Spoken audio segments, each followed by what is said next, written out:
Welcome back to Homeschool Nolan, here to help you navigate learning in the digital age. It's been a while since my last video, as I've been taking a break. But yes, we're still homeschooling, and it's hard to believe that it's been over 4 years now since my wife and I started homeschooling our son back during the pandemic when he was in the first grade. He's 11 now, and if he were in public school, he'd be entering middle school this fall. And today, after 4 years of homeschooling, I'd like to share some thoughts on homeschooling into middle school and how homeschooling itself has evolved over the past few years. Now, in some ways, I think homeschooling during the preteen or middle school years can be the most crucial. It's the time when your kids start to undergo puberty and transition from being children to becoming adults. I'm now mindful that I probably now have very little time left to spend with my son as a child. As he gets older, like most teens, it's likely he will get naturally more rebellious and start to question why he has to learn certain things. Back when my child was younger, he didn't question as much why he had to learn to read, write, or do arithmetic.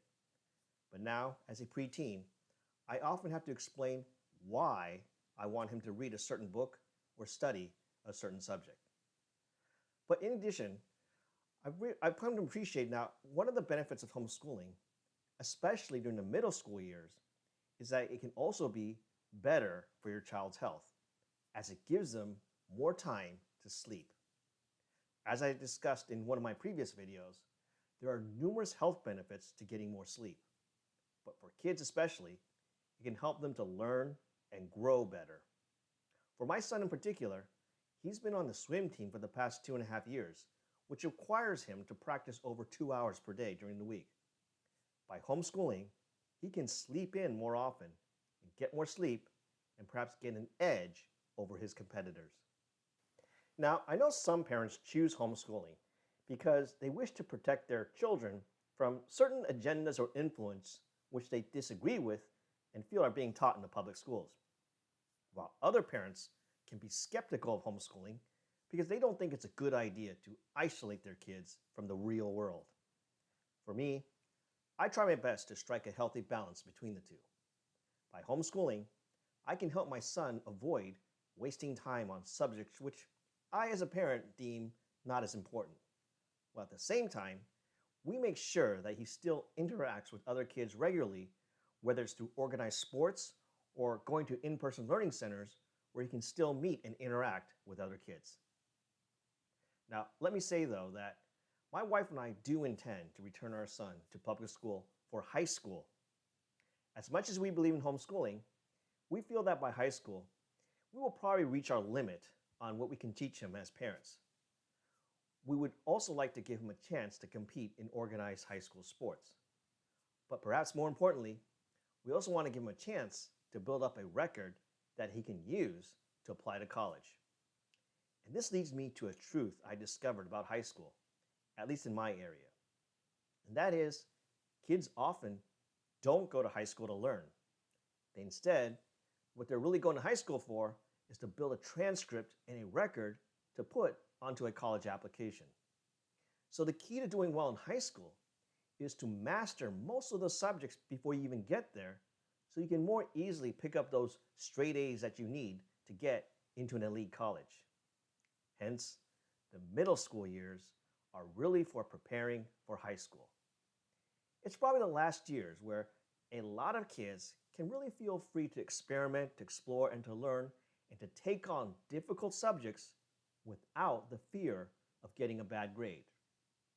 And if you're a homeschooler, it gives you a chance to spend more time on subjects you feel you need more work on or want to master before you get to high school. Homeschooling, of course, is not without its challenges. And the challenges evolve as your kids get older. As they get older, you realize that you, as a parent or teacher, can't possibly teach every subject. So, my wife and I increasingly rely on outsourcing certain subjects to tutors and local learning centers. Just this past summer, my son's been taking classes at our local community college on physics and debate.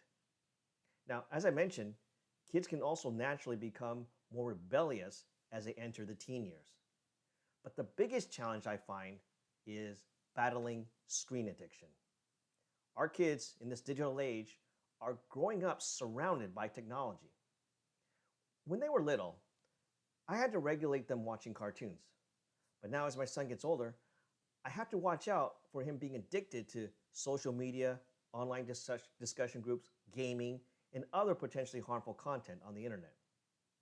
What makes battling screen addiction so challenging is that so many learning resources are now available only online as well. So it's simply not practical to just ban these digital devices. This has led me to conclude that the biggest single ability that we as parents can teach our kids growing up in this digital age is to somehow teach them self-regulation and the ability to concentrate and focus on learning or doing a task at hand. This, of course, is easier said than done. We adults, of course, can also struggle to fight off those digital distractions. So, knowing that it's not practical to simply ban digital devices, what I do is I regularly turn off the Wi-Fi in my home during certain hours of the day to force them to spend their attention elsewhere.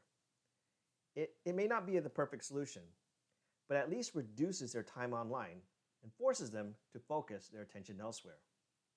I also try to teach them that it's okay to be bored sometimes, because when you're bored, it opens up opportunities to daydream and to use your brain to be more creative.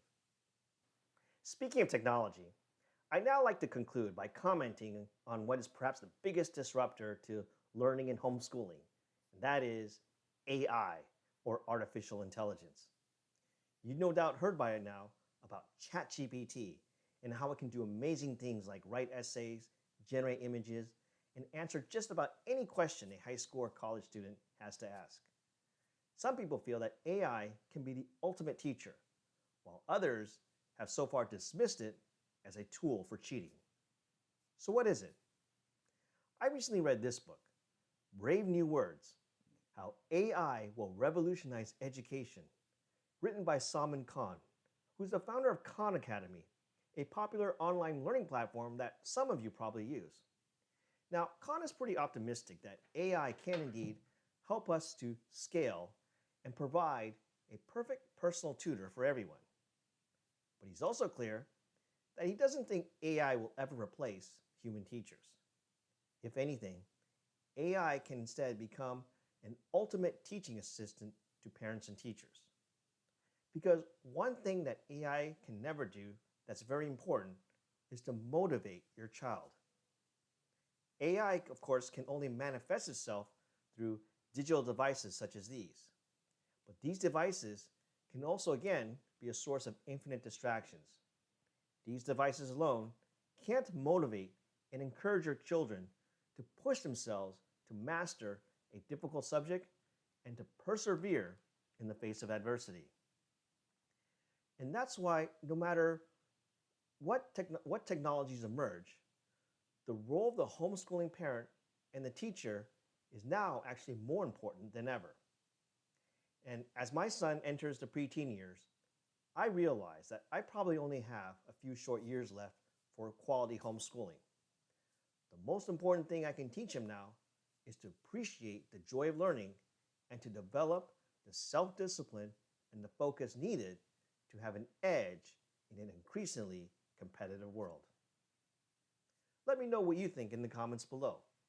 And don't forget to click subscribe for more videos like this one. Thank you for watching. I'll see you next time.